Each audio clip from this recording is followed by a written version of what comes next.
La première conférence internationale sur la forestation et le reboisement tenue à Kintélé a connu la participation de 5 chefs d'État africains qui ont acté la proposition du chef de l'État congolais Denis Sassou Nguesso en vue de l'inscription de la décennie africaine et mondiale de la forestation et de reboisement dans l'agenda des Nations Unies. Une initiative dont l'objectif est de fédérer les pays, les bailleurs de fonds, les organisations internationales ainsi que les pays pollueurs autour d'une dynamique nouvelle en vue de l'augmentation de la superficie forestière mondiale. Je voudrais souligner la nécessité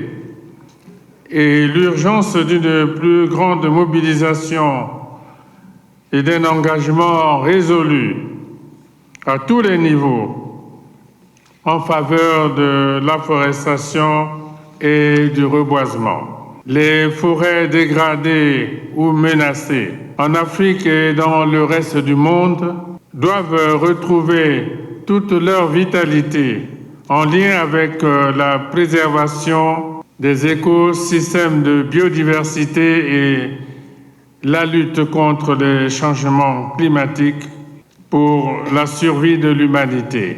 Face à l'urgence climatique, la préservation des forêts devient plus qu'indispensable, d'où l'intérêt pour la 79e Assemblée générale des Nations unies prévue en septembre prochain à New York, de plancher également sur la nécessité de créer une agence spécialisée sur la gestion des questions forestières, comme l'a souhaité le président Denis Sassou Nguesso, bénéficiant de l'assentiment de ses pairs lors de la clôture de cette conférence, qui a connu la participation des ministres, des experts, des représentants des institutions internationales dans la commune de Kintélé du 2 au 5 juillet.